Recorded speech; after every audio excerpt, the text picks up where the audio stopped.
Started talking just yet. I like to be on time.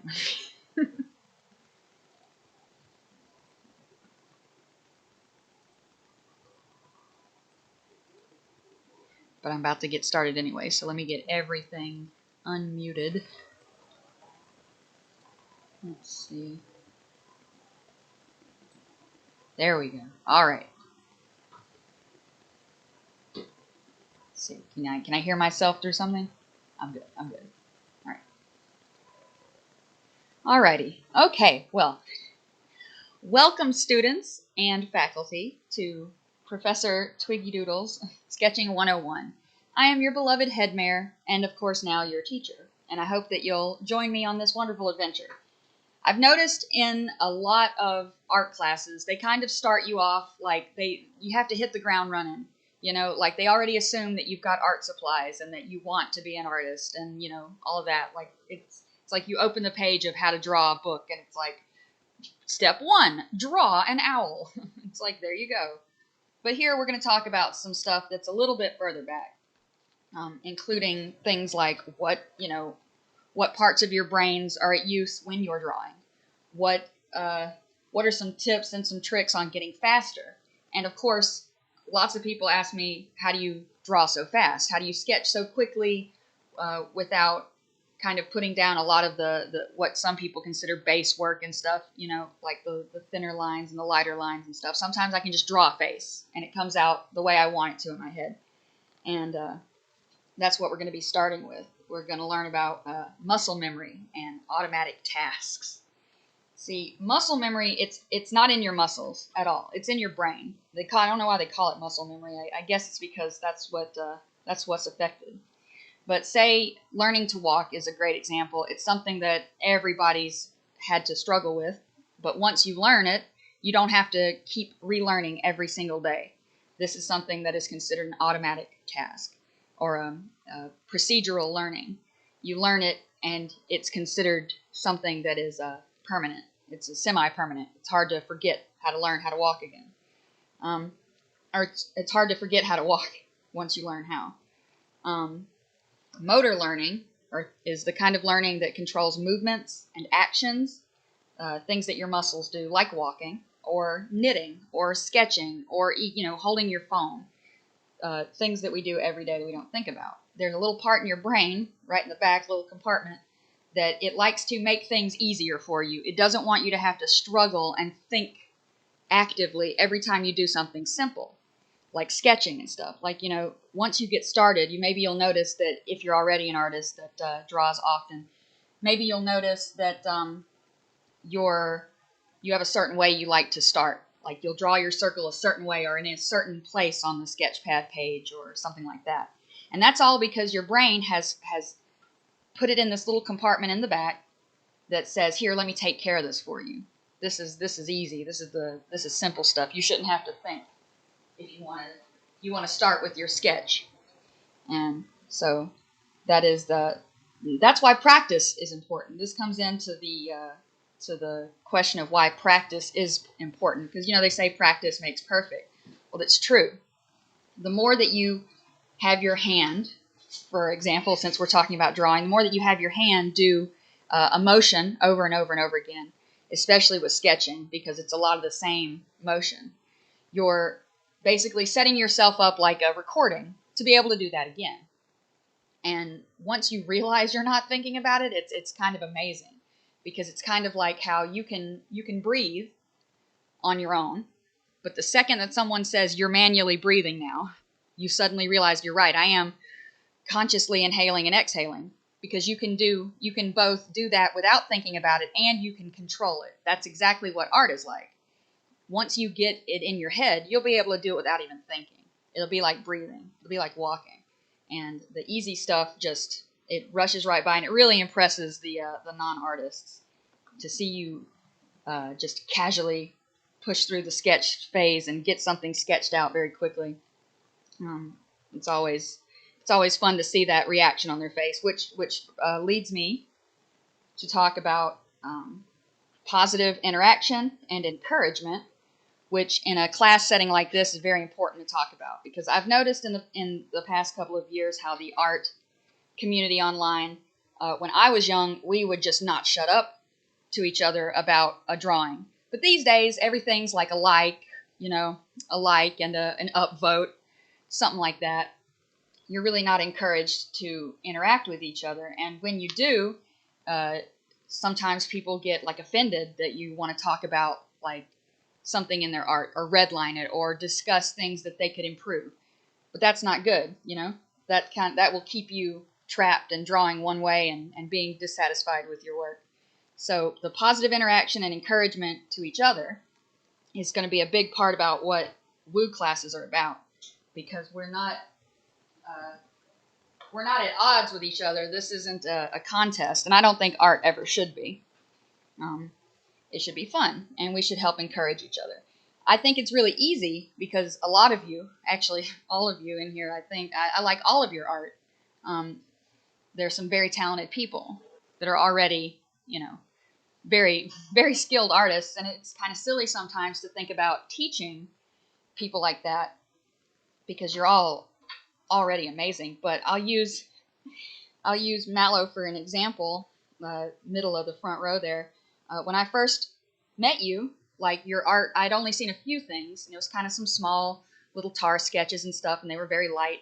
But these days, like just like maybe a month later, you're doing these incredible little smooth inked comic style drawings with cute little backgrounds and the characters involved and things like that.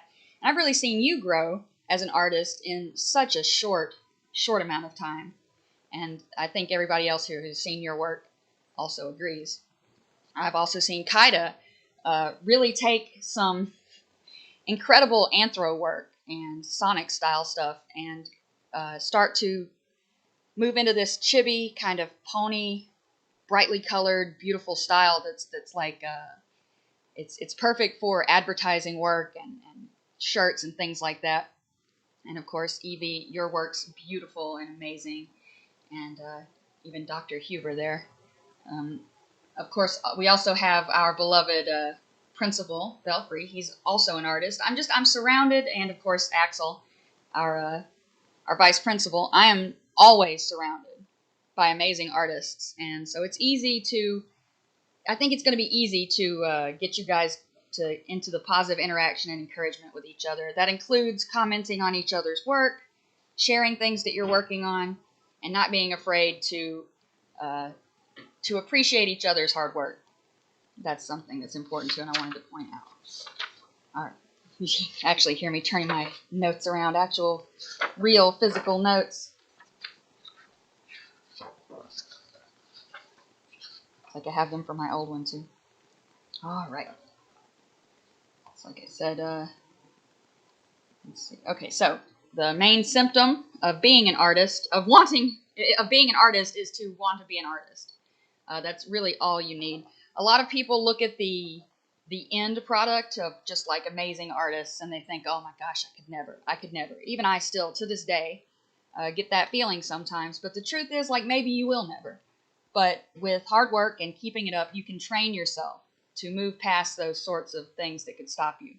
And you'll find you'll have a lot more fun with it when you realize that even if it looks terrible, you're still training that hand.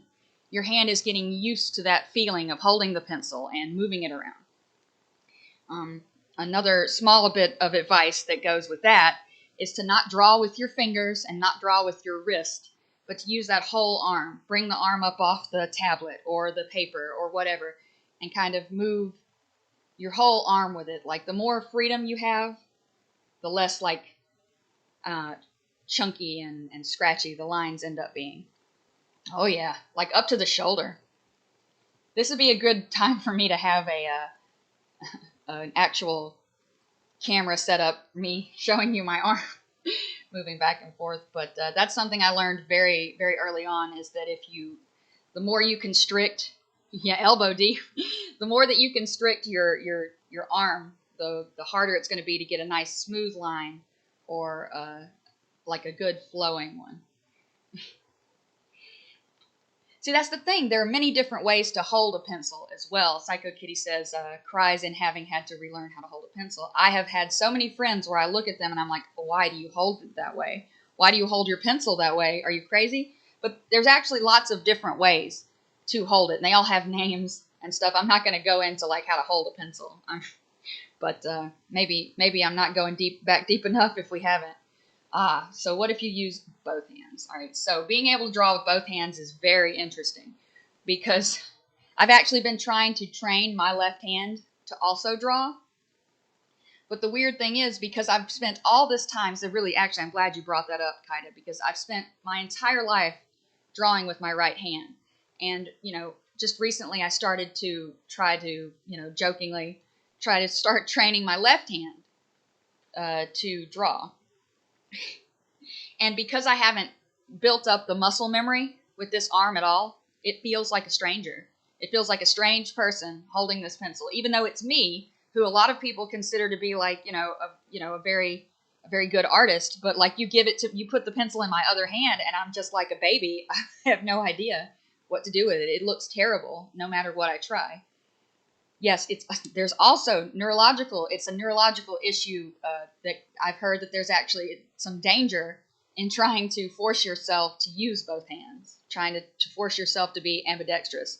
But then again, I really feel like holding a pencil with my other hand is like a stranger. It doesn't even feel right to hold it. You know what I mean? But in my right hand, I'm like very confident. But it's because of that muscle memory, and it's because of the practice that we've gone through to get that hand that way. And a good example is if you are right-handed or left-handed is put your pencil or device or whatever, put your tool, as it were, in your other hand and see how strange that feels. Try to write something, try to draw something with that other hand, and then you'll feel the difference between the hand with muscle memory that you have worked on, even if you didn't know it, and the hand that you didn't. I think it's a very good a good example of what I'm talking about here. Yeah, is it interesting? It must feel strange. Like I know I can't write and I can't draw with that left hand. But if I were to focus on it and keep working at it, I could eventually get to where, but I've got quite a lot of time on one hand and not a lot on the other, so I think it would take quite a while. Yeah. There's like I said, wrong and right. That's relative when it comes to how you hold something.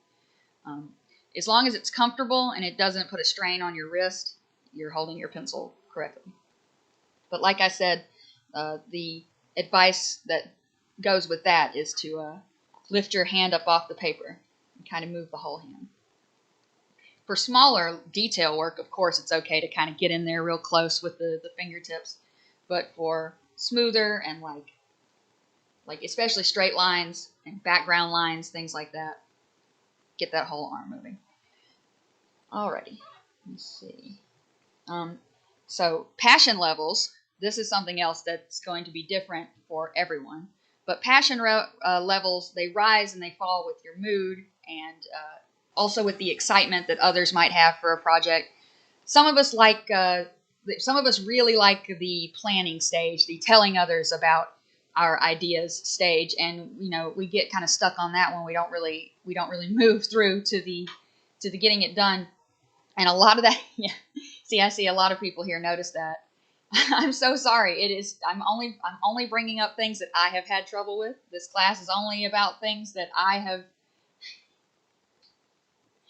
found to be interesting and helpful. Okay, so pretty much everyone here really likes that part of the phase where you tell everybody about your idea and they get super hype and excited about it. Now, see, for myself, and this probably comes from not having a computer as a teen and that being the age where I really wanted to share my artwork with others, and getting to share it really gave me that rush of dopamine like you wouldn't believe, just like showing someone else what I had done. And like showing regular people is fine, but showing your friends and other artists and stuff just hits different. And so for me, talking about it never really gave me that kind of excitement, but showing off my art and showing someone what I did, I like that part. Like that part's the part where I get the big rush the most. But when I was younger, it was just like I felt a lot of excitement about talking about something I was going to draw for somebody. Ooh, I can't wait, and it would feel really good. But then you get down to it and you've lost that kind of excitement. But I call that a passion level. And like I said, it rises and it falls with your own mood and your own experiences. But it really helps. Like this comes in again with the friends and the sharing. Another part of the fun of being in a pony college setting is we get to talk to each other and hang out. And a lot of us all have very similar artistic agendas, which is pretty much just to show off and make a little cash every now and then. And nothing wrong with that.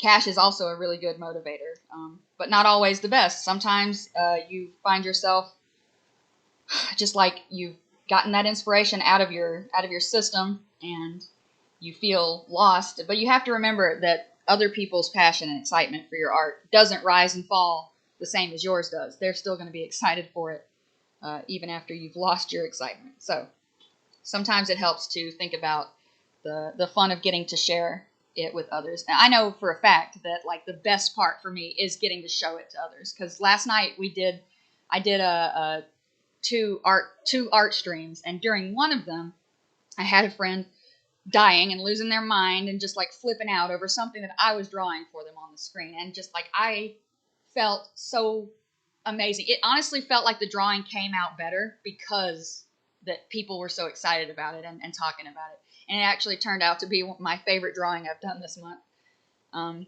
Yeah, it was, yeah. We don't have to bring up any names. But it was Cinder.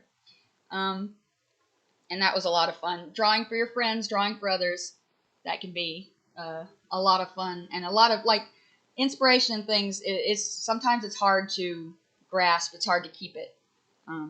It can be a very fleeting thing.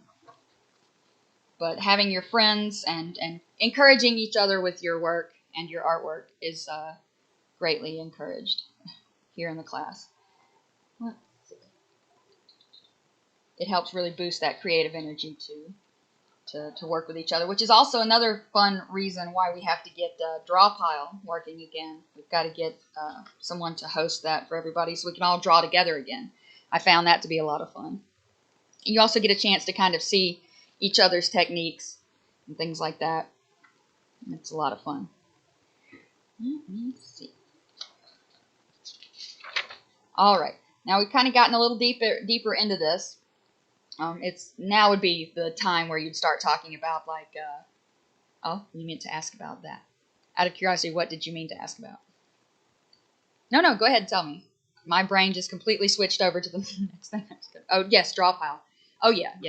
We're going to set those up soon. The thing is, like, for some reason it won't let me host and let everybody connect. It won't let Belfry host and let everybody connect. But Nova, my other assistant who is currently dealing with real-life stuff at this present moment, is the only person we've found that can host on a Drawpile and let everyone. And for those who might be watching the video or listening and is curious as to what Drawpile is, it is it's an art program, app, website, all those things at once that you can log into and draw with others. It gives you tools and a big page that you can control, and it's really multiplayer art canvas. That's great.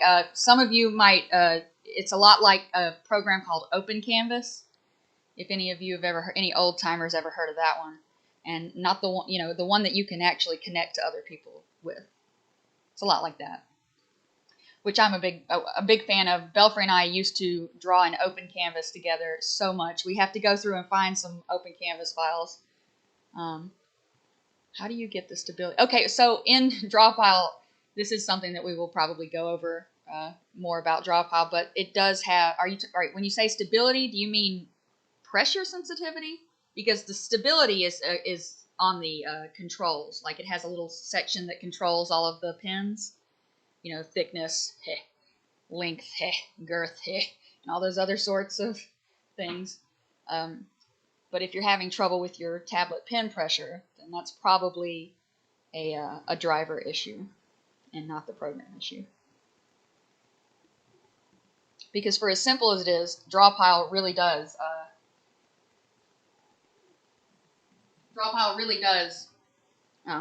offer you a lot of options to control your tools and stuff like that. Plus, it's free. Oh, how interesting. Oh, yes. Okay, so you're talking about, then you literally are talking about the stability. Then that is something that you can control inside the tool controls, like alongside it's going to be on the side of the screen. It's so confusing because I'm not actually looking at it, but it's going to pop up where your brush controls are. It looks like a wavelength kind of thing, and you can lift and lower. I promise I'll go over draw pile with you on how to control the program, the tools and stuff in a bit. I'm not annoyed by you asking at all, but I don't want to get too far off. Okay.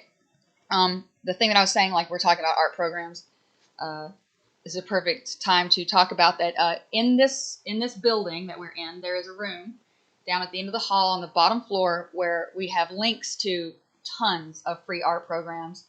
And these are things that you can use to sketch in. We've got some stuff for, we've got Blender and some things like that down there because Metabang Paint and Drawpile, these are all free programs because a lot of times it's hard to find something free that's any good to sketch in.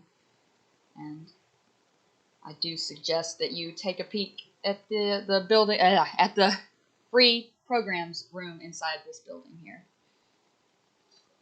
Let's see. All right, so okay, now this is something that's important. It's difficult to explain to even people who are artists, but talent, it's not real.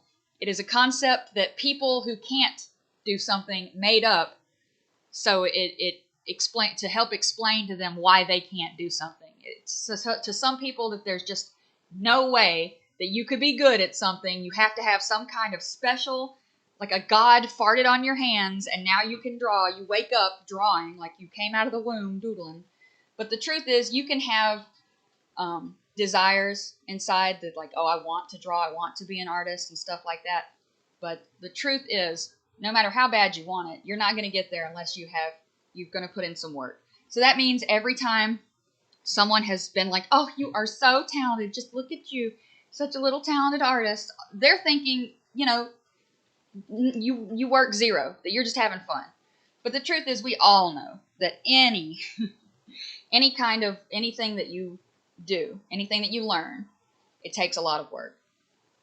For some more than others. But thankfully, the thing about art is everyone can do it. And I guarantee you, everyone that I've ever met started off as an artist. When you're a kid, you draw. You just do. You might not like to do it, but you do. Everyone has that drawing on the fridge that they did as a kid. But the thing is, some of us stop. I never stopped. Part of it was probably because I was praised for it very early, and that kind of thing kind of like solidifies it inside your soul. But the truth is, I've always loved to draw. I like to do it more than anything else. Even if nobody has given me any attention or money or anything for it, I still like to casually sketch and draw. And even my mom, who's not an artist, but when she's on the phone, I've seen her spend an entire hour just sitting and sketching, just while on the phone, like absentmindedly. Also, this leads into something that I wanted to mention because Evie said that they like to sketch while they're listening. And I had every teacher I've had up, my entire high school career punished me for drawing in class. So part of that was I would draw as fast as possible.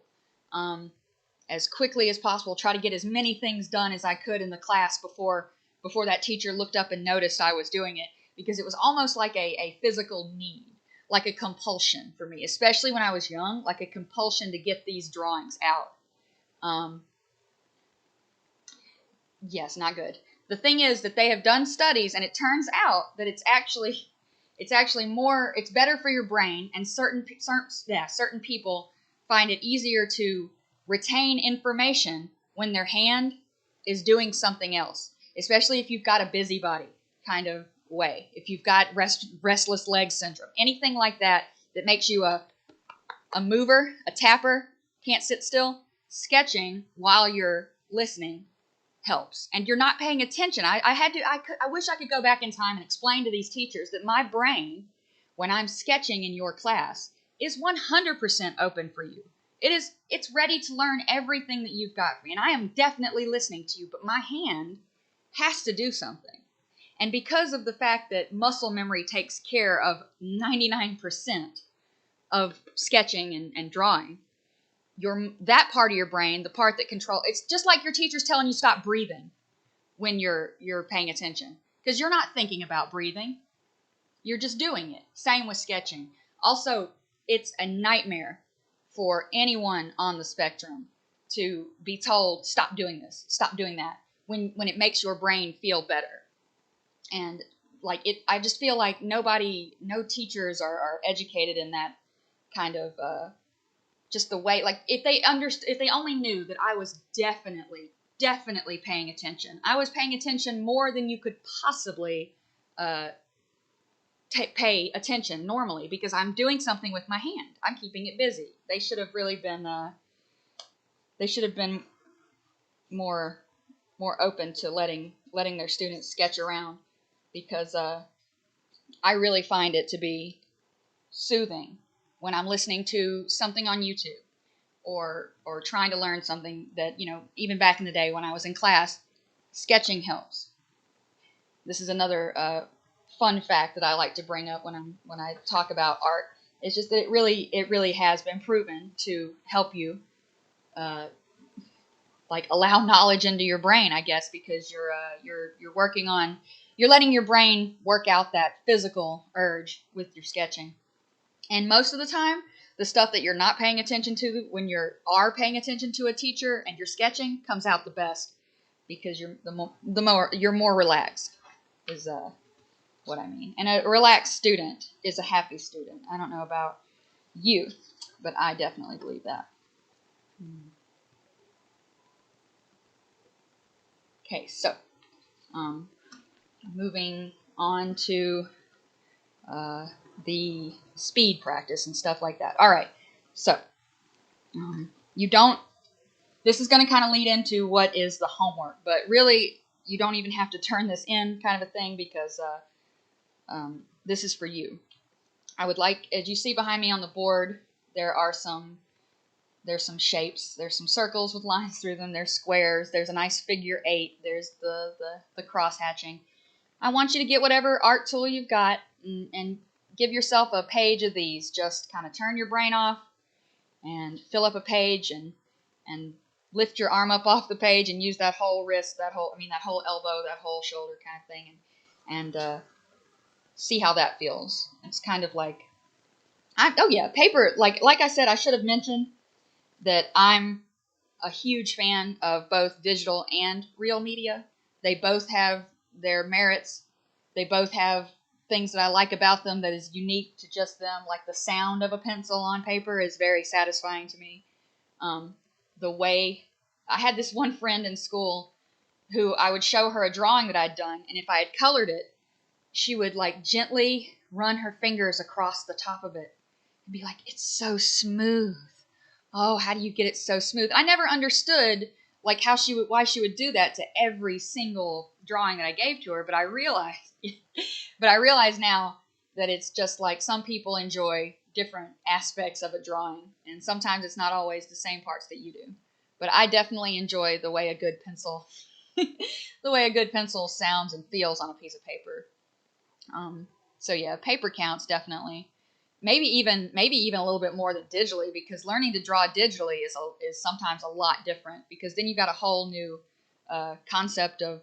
I have a lot of people who ask about, do you look at the tablet or do you look at your screen? And I'm like, well, it depends. Is your tablet a screen tablet? Because then you look at the screen and the tablet. Otherwise, you look at the screen. And it's another part of training your hand to know where to go on the tablet. But with paper and pencil and stuff like that, it's thankfully a little more simple. I've got tons of sketchbooks. In fact, I'll take some pictures and put them up on the Discord a bit later tonight. I've got tons of sketchbooks, and yeah. I feel like a screen tablet is also something good. Like, it's great any way that you feel comfortable sketching. Any tools that you like are the right tools. Like I said, we offer the free art programs downstairs. We also have a person named Ty Kai in our Discord who has had several different kinds of screen tablets, art screen tablets, and I'm sure he would be willing to talk to you about good first choices on that one. If you're looking to get yourself a screen tablet to start with, I would like that is my future goal. Maybe Christmas, if you guys all know what I want, it's an iPad. I want to be cool. I want to be like the cool kids in Sketch with the iPads. It's got a really cool program in it that really mimics real media, like pens and markers and pencils and the way paper works and stuff like that. That's always been very interesting to watch. Art programs kind of go from MS Paint to the kind of Clip Studio and stuff that we have today, and a lot of good options. But like I said, we got some free stuff. We have free programs, and I can't stress this enough. Yeah, if you need something, if you need programs or help with anything, please feel free to come to me, come to Belfry, come to Axel, our assistant principal, and he will send you to us. But no, really. We're all artists. We're happy to help. We're fairly knowledgeable about a good number of art programs. I'd be happy to help with that. Also, let's see. What else? I honestly cannot believe that I think I've gotten pretty much done with my class in under 30 minutes. Very proud. Which is going to lead the next 30 minutes, of course. I'm going to turn off the live stream, and I'm going to, I'm going to allow people to ask questions if you had any that you wanted me to, anything I needed to go over, anything I needed to clarify or repeat. And yes, tutorials and stuff like that, Axel will be happy to help with. Okay, all right. Yes, Mallow.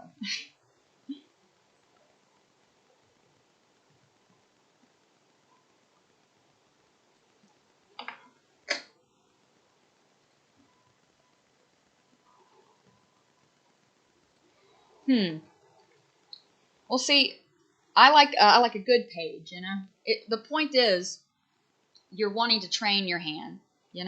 Don't think of it so much as how many, but just draw a few. Get that motion in your get used to it. Get the circle with this. The reason I like the circle with the lines through it is not only does that help me start with a character if I want to. It always helps me start which direction I want them to be in, how big their head's going to be, where they're going to start on the page, that kind of thing. I like to use that to start with, but it's not necessarily required. I just like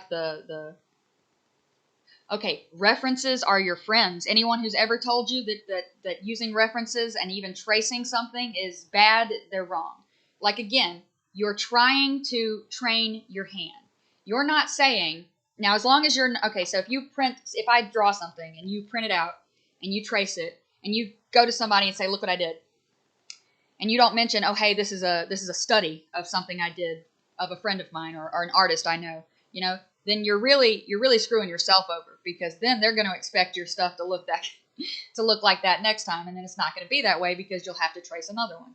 It's not so much that using references and things like that is any kind of anything bad, but misusing it is bad. Misusing references is bad. Misusing things like that, and taking credit where you need to offer it.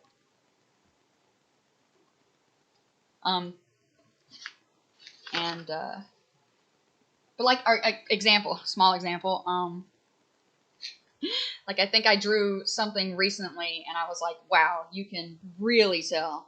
It's like, yeah, sure, I've seen a cow before. It was, okay, so I drew a cow in a drawing for Mallow, a more realistic cow, like style cow, looking down at their little cow character. And I was like, yeah, I've definitely seen a cow before. It would have done me a lot better to have gotten up a picture of a cow. Sometimes my confidence is my greatest enemy. But there is nothing wrong at all with using a reference photo, looking at things, pictures. It's honestly the best. They even make websites that you can move a little character around and get any kind of pose you need. I'm 100% pro references. And I also, like I said, I do not mind people, if I draw something for someone, I've had them ask before, can I finish this? Can I ink it? Can I color it? And I'm like, you can do whatever you want with it. Just don't tell somebody else that you drew it. And even then, for the correct amount of money, I will let you tell them that you drew it. It's like, I'm happy to let you use my art as practice.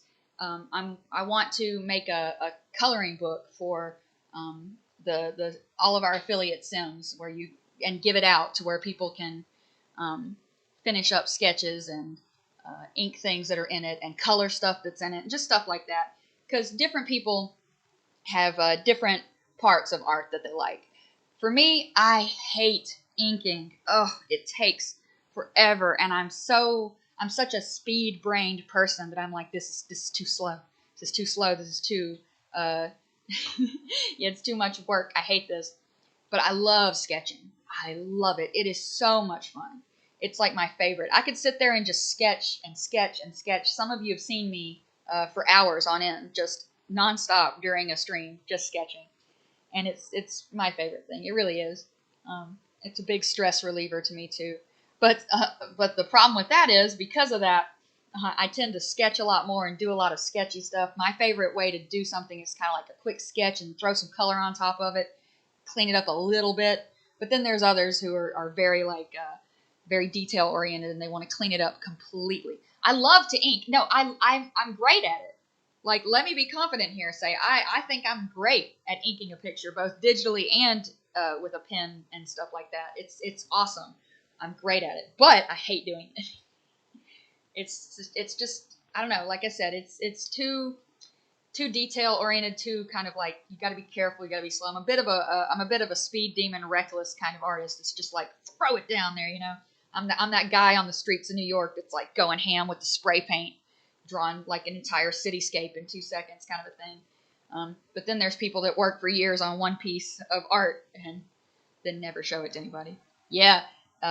When I was a teenager and didn't have digital art, when it was just real media, I remember I would like make some money, and then I'd go to the art supply store and buy like 2 Prismacolor markers for like $5 each, and then I would get home and like ink. I'd have to ink a sketch. I'd be like, oh god, I've got to ink something really quick to color it. I've got to use these new markers.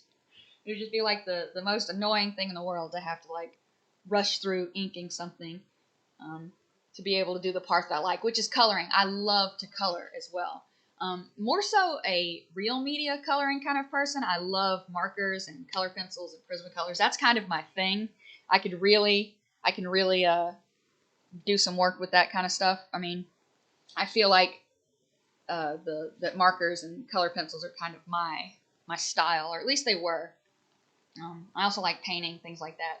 But these are all things that you can sketch with, that you can just use to sketch, including quick watercolor sketches, you know, where you just throw down like the base layer, like the first kind of rough idea of what you're wanting to see. And like a sketch is just something, it's unfinished, it's something quick, it's an idea. With me, a lot, I feel like my style, the way I sketch and how quickly I sketch, it would lend to really well to like to storyboarding for like maybe a cartoon or a TV show or something like that, or a movie. I feel like I could do cute little simple sketches to show like expressions and the flow of things like that.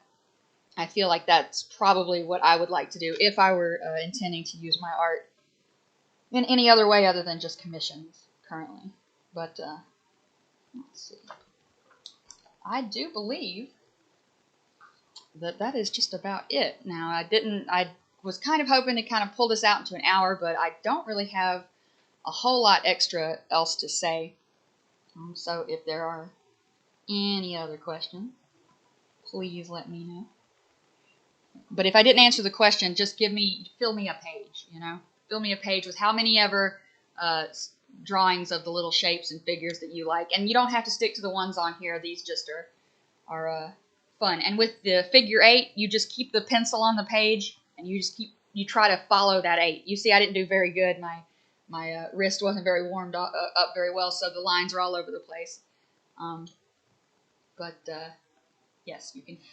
If you want to draw in mayonnaise, who could stop you? Food art is very, very interesting. I would suggest pancakes, maybe, if you're going to go for the food art.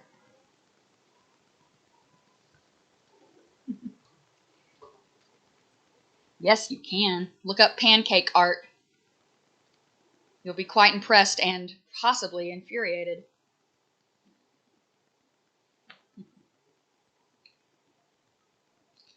I know all about art. I can show you the world. I can show you so much, Foxy. Yep. Yes. And it's kind of like, have you ever made those little iron-on plastic bead arts where you put them on there and then you iron it, and when you flip it over, it's a beautiful drawing? That's exactly the way that they do it with pancake batter. Yeah, like you do the lines out and they cook a little bit, then you pour in the different color. You have all these crazy, beautiful pancake drawings. That'll be next week. That'll be next week's homework. Pancake art. And yes, I have done it before. It's harder than it looks.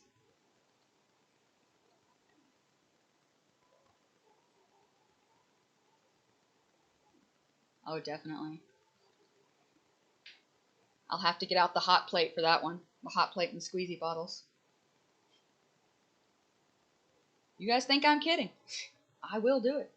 We will have a pancake art lesson. But the problem is I have to learn more about it first. No. Well, I want to thank you all for coming and being such a cute little class for me today and being a part of this. The last time that I had this class, I did not record my voice, so it was just me standing here in a classroom for 30 minutes looking dumb. But I hope that some of the things that I've shared with you today have been interesting, at least. Maybe taught you something you didn't know or explained something that you already knew you did. I want you guys to have a great day. Have a wonderful evening. And as soon as there's another class, I will let you know. Thank you all. Thank you all for being such good students. I really couldn't ask for better students. I mean, I really couldn't. I tried. This is all they had.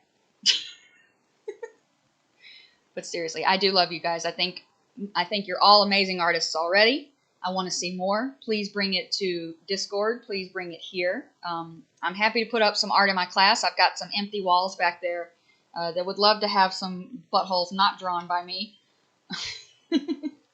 And yeah, thank you so much.